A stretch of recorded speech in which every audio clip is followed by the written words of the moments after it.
মহিলাকে বাড়ি থেকে তুলে নিয়ে গিয়ে জমিতে হাত মুখ বেঁধে গণধর্ষণের অভিযোগ। অচেতন্য অবস্থায় মহিলাকে দেখতে পেয়ে স্থানীয়রা তড়িঘড়ি হাসপাতালে ভর্তি করে।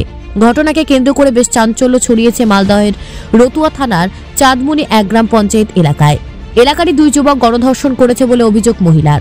ঘটনার অভিযোগ পেয়ে তদন্ত প্রক্রিয়া শুরু করেছে রতুয়া থানার পুলিশ। ইতিমধ্যেই পুলিশ অভিযুক্ত এক যুবককে আটক করেছে বলে জানা যাচ্ছে। রবিবার রাতে শৌচকর্মের জন্য ঘরের বাইরে নলকূপের কাছে আসেন নির্যাতিতা মহিলা। তখনই এলাকার 2 যুবক ওই মহিলাকে মুখে কাপড় দিয়ে তুলে নিয়ে যায়। বাড়ি থেকে প্রায় 200 মিটার দূরে হাত মুখ বেঁধে গণধর্ষণ করে বলে অভিযোগ। মহিলাকে সেখানে হাত মুখ বাঁধা অবস্থায় ফেলে পালিয়ে যায় অভিযুক্তরা। পরিবারের লোকজন সকালে মহিলাকে দেখতে না পেয়ে খোঁজাখুঁজি শুরু করে।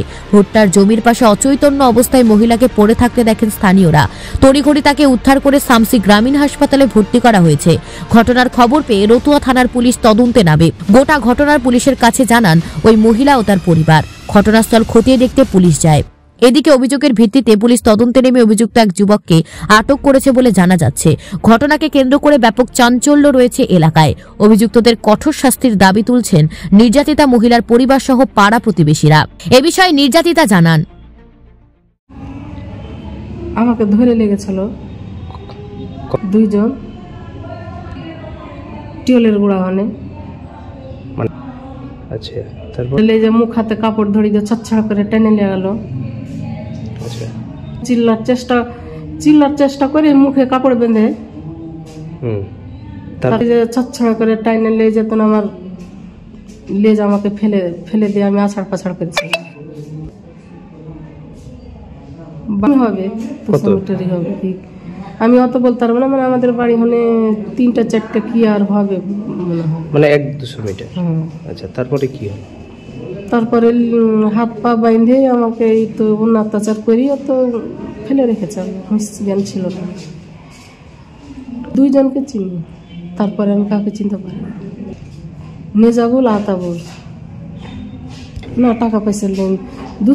দুশ্মনী আগে উনি আমার উপরে অনেক ছিল। 2 জন আমাকে লেজা আপনার খারাপ কাজ করে আমাকে বেঁধে মেরেছে। 2 জনকে দেখেছি, আর অন্য লোককে আমি দেখিনি, আমি কি বলতে পারবো। এ বিষয়ে নির্যাতিতার আত্মীয় জানান, আমার স্ত্রী বলছিল কি মাকে ঢুকে পাচ্ছি না, বলছে কি চাদর বাইরে পড়ে আছে আর চাপ্পল পড়ে আছে। আমি তখন বাংলা থেকে এলাম, এসে দেখছি তো নেই বাড়িতে। নদীর থেকে আসছিল একটা, ওই তখন বললো কি এখানে পড়ে আছে। টাকা দূরে দেখছি তো বিলে কি মুখ হাত বেঁধে পড়েছিল। আচ্ছা, ভুট্টার জন্য।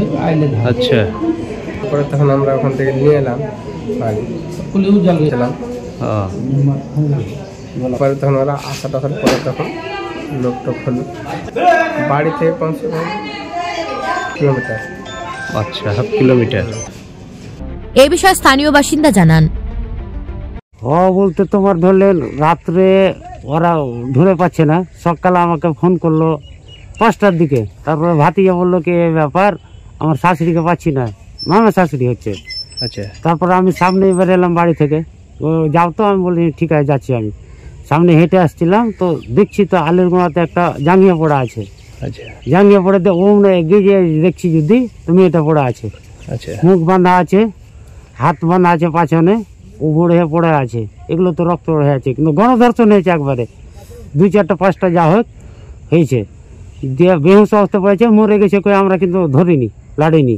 তারপরে এখান থেকে মেয়ে ছেলে গেল, আর বউরা গেল, ছেলে গেল, তারপর খুললো। তারপরে অনেকক্ষণ পর বলছে না জিন্দা আছে। মালদা থেকে পরিতোষ সরকারের প্রতিবেদন, নিউজ টুডে।